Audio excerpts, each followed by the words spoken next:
Senator Roberts. Thank you, Mr President. My question is to Senator McKenzie, representing the Minister for Water Resources.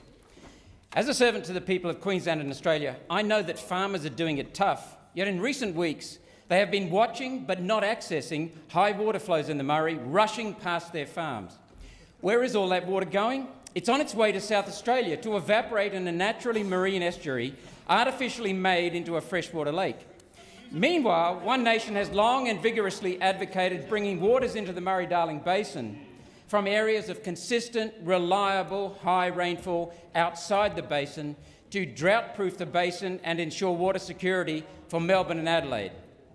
Yet, Minister, how can water be allocated objectively, honestly and fairly when so few creek and river flows are measured?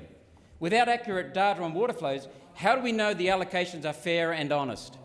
The Minister representing the Minister for Water Resources, Drought, Rural Finance, Natural Disaster and Emergency Management, Senator McKenzie. Thank you, Mr President. Thank you very much, Senator Roberts, for your question. The government is also very, very concerned about our primary producers and wanting to ensure that they are able to fulfil their productive capacity, particularly at this time when we are facing one of the worst droughts in our nation's history.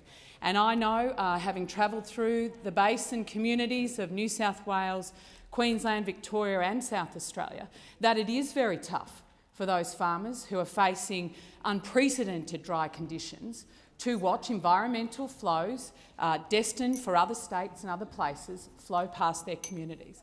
But that is what the Murray-Darling Basin Plan actually was set up to do, to ensure that water was secured for environmental purposes and was able to be delivered to certain identified environmental assets along and throughout the basin communities, also to underpin the economic security of our farmers and their productive capacity going forward, and to ensure that those communities, those millions of Australians that live and raise families and run businesses in basin communities, can actually look forward to a sustainable and prosperous future. Getting that balance right between 4 different basin states has, as we all know in this chamber, been a very, very difficult process. And it is not one that we here in the National Party and the Liberal Party have resiled away from. We've fought very hard to make sure that that is a fair plan and that the mechanisms we use to deliver it are actually fair. We're the ones that actually fought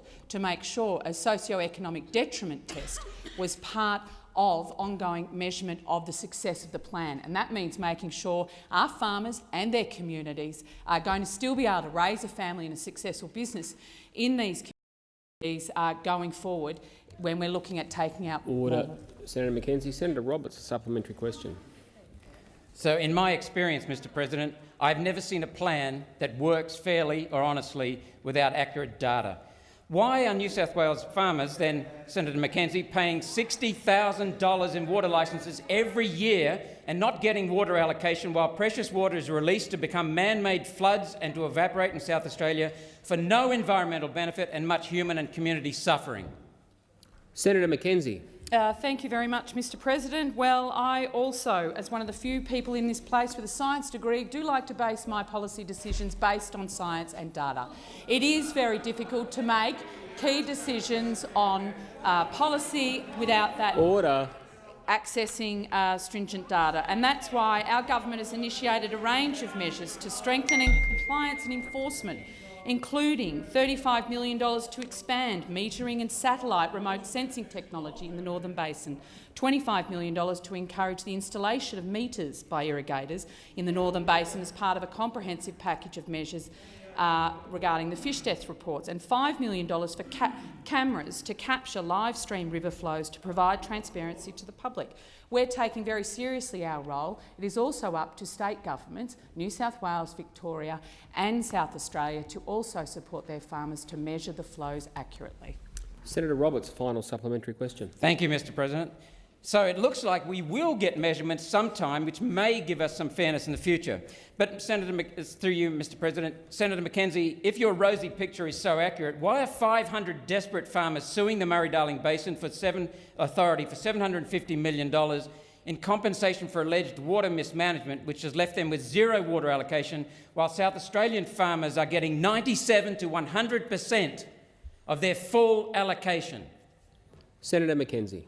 Thank you very much, Mr President. Well, Senator Roberts, as you know, you're a great fan of the Constitution. You often want to quote it to us all ad nauseum, but you do know that the water entitlements, the allocation of licences, the management of water to particular irrigators is a responsibility constitutionally of the states. And so it is the New South Wales government who is responsible for issuing licences to New South Wales irrigators. Sorry, through you, Mr President. It is similarly the purvey of the Victorian and the South Australian governments to do likewise. So I would suggest, rather than come here with questions that are not related to the Commonwealth's work, to actually pursue those in state parliaments throughout the Murray Darling Basin. Senator McDonald.